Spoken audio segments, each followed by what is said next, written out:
Good afternoon, everyone. It's so great to be all of you, especially those young and bright minds from Tianjin University. I love you. Thank you. We live in a new era, an era of innovation. The recent decade is full of discussion about innovation. Daniel just talked about the fourth industrial revolution, a term coined by Professor Klaus Schwab, the founder of the World Economic Forum. And Rifkin calls it the third industrial revolution. Probably they're talking about essentially the same thing anyway. Some people simply just call it a new wave of innovation. But what is innovation? Why should we care about innovation? What do we mean when we talk about innovation? And who the innovation is for? Who needs the innovation? These are the questions I would like to share with all of you today. But first, why should you and I care about innovation? Well, if nothing else, innovation is a very expensive business. Just last year, China spent just about 2 trillion yuan RMB on innovation, on the research and development. So what we need to, this is 10% of all of this goes to AI alone. And what do 2 trillion yuan mean?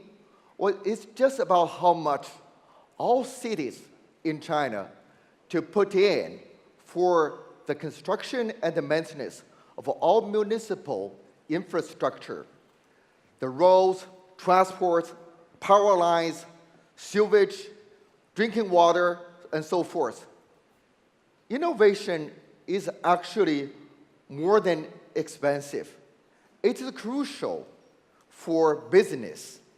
It is crucial for the very existence of a business. It is something to keep them awake in the middle of the night for the mayors and governors. In fact, innovation has become a centerpiece of national development strategies of countries in the world. Here in China, and the national goal is to develop a innovation-driven country. Even some of the most developed countries are nowadays increasingly anxious about losing their leading edge on innovation. Some have gone so far to try to contain the innovators in other countries, like what is just happening to Huawei on the 5G technology.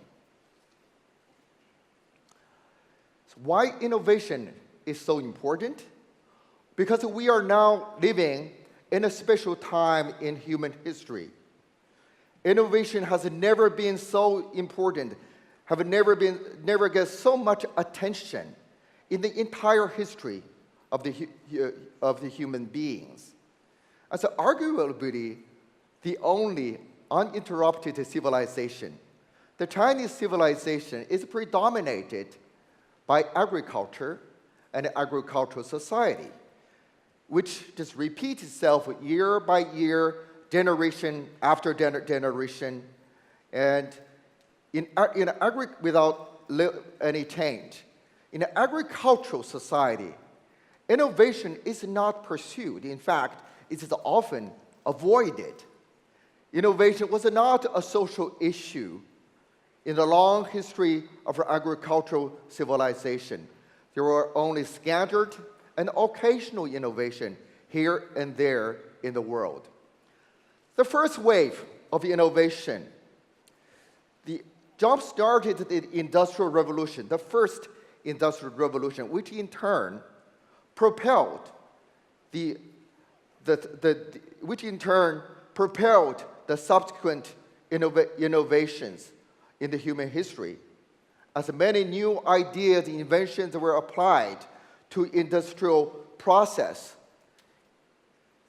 from steam engine to internal combustion to electrification, electronics, aerospace, digital technology, and bioengineering. Innovation has come a long way. The great success of innovation is industrialization, which has been developed great production capacity to meet the demand for consumption. Today, the available technologies and the associated facilities are more than enough to produce the material wealth to meet the need of the world. As a result, some are concerned that the capacity is too high and exceeds the demand. And this, as a problem, was actually first pointed out by Karl Marx 1.5 centuries ago. And he calls it excessive production, or the overcapacity, as we call it nowadays. Excessive production becomes a critical problem because invested capital cannot bring in profit without the products being sold on the market. To address this excessive production problem, advertisement is brought in to create new market demand. That's something not really needed, but made so attractive that consumers believe they do need it. The advertisement create illusions, but illusions result in real demand, and it eventually help to create a consumeristic society. If you cannot figure out why the celebrities are paid so well in our economy, they're indeed a critically important element in the economy of the excessive production. They really help to sell stuff that people do not necessarily need but want, and thus getting the economy going. The other approach to break the stagnation of the excessive production is innovation. To create new forms and functions that stimulate the desires of the consumers. Before Steve Jobs brought the first generation of iPhone to the market, the consumers thought, we got all the functions we need for a phone, and even more. But the first generation of iPhone totally changed our belief in imagination for a phone. After that, every new release just made us to think the phones in our hands are so obsolete and need to be replaced. Ironically, we now rarely use them to make a call. Behind the frequent updating of new features is something we call innovation. It is not just the mobile phone industry, it's actually a common practice in all major industries: automobile, fashion, computers, games, you name it. Innovation helps to make leading companies lead in the market of consumer goods and stocks. Innovation made many billionaires in the world. It helped to create a society and a culture of consumerism. It is in the name of innovation. Our precious natural resources are destroyed and wasted. Our environment is polluted and degraded. And our mountains, lakes, forests, and oceans are permanently damaged. And many species of life are lost. Climate change is causing more and more weather extremes. How many of us thinking about the rare earth and its devastating mining, when deciding to get a new phone, new smartphone, just trying to get a little feature, a little finer resolution of a picture. How many of us, thinking about marine life, get suffocated with plastic bags? When ordering a lunch with a click of a smartphone apps, how many of us ever thinking about graveyards of a piled mobile shared bikes? And how many of us thinking about the suffering of programmers who are required to work long hours and days and years after year with the illegal system of 996? All these are often in the name of innovation. We know they are not innovation themselves. They are the dark side of innovation. Being in the dark, they are often overlooked, as if they never existed. Innovation is like a wild animal. When it is tamed by the power of the market, it serves the purpose of profit-making, often at the expense of social equity and environmental sustainability. It is the role of the public policy to harness this wild animal to serve the people and the planet. For too long has innovation been held at a lower standard. We now must hold it for much higher standards. As we move into the new era of innovation, characterized by artificial intelligence, big data, Internet of Things, and robots and gene editing, some optimists, just like Daniel, claim that this new wave of innovation will focus on green technology and to promote environmental sustainability. Well, that might be true. I certainly hope so, but I wish my confidence matches my hope. But surely, inclusive and sustainable development must be the direction of new innovation.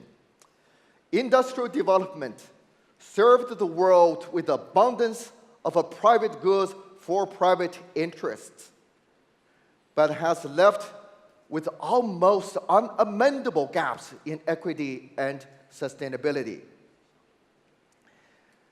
It is a time to navigate innovation, to provide public goods and services, especially to pay off the debts to the nature. 30-some years ago, the German sociologist Ulrich Beck warned the world entered a new phase, a phase of risk society. The rate of social production of risk has exceeded that material proof. Just as if a proof of a prophecy, in the same year when his book was published, Chernobyl, the nuclear power plant, just caused tens of thousands of deaths and endless misery seen and felt until today. Massive explosions of industrial facilities are still occurring again and again. The difference is that the instances seem to have shifted from the developed countries to the developing countries. These countries are experiencing profound industrialization and urbanization. Chronic problems like air pollution kills 7 million people a year, and according to the World Health Organization. And climate change, they're moving quickly towards a tipping point of irreversible change of the planet. Edward Turner calls it the revenge of unintended consequences of technology. In reality, they are not as innocent as they sound. The fact that the people and the planet have been really given adequate and proper consideration in the pursuit of a profit. 1.5 centuries ago, the Frederick Engels warned, I quote, "Let us not, however, flatter ourselves overmuch on account of a human victory over nature. For each such a victory, nature takes its revenge on us. It is true, in the first place, brings about the result we expected, but in the second place and third place, it has a quite different unforeseen effect, which only too often cancel the first. After several rounds of globalization, the people and country are so closely related, interrelated, and so are the problems and the risks. We have come to a realization and a revolution.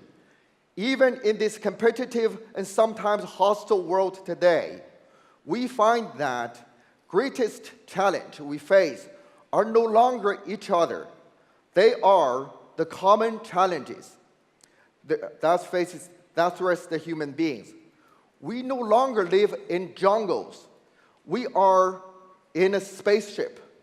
In an article marking the 70th anniversary of the end of the World War II, President Xi pointed out some of these challenges: climate change, energy resource security, cybersecurity, natural disasters. The world would certainly be a better place if we work hard together to innovate together, rather than pouring money and young blood on wars, hot wars, cold wars, and trade wars. To do so requires a paradigm shift, a shift towards a community of shared future. This notion puts certain countries first is a daydream of the old-timers. As shown in the movie The Wandering Earth, in an endangered spaceship, no country could escape to safety, no matter it is the first or the second. At the inception of the new wave of innovation, any prediction of future risks a good chance of serious blunder. What is clear, though, the new innovation must put people and planet before profit. All people and countries should innovate together to address the common challenges. We consider this the gold standard for innovation in the new era. By the way, those who resort resources to contain innovators rather than to contribute to innovations will soon prove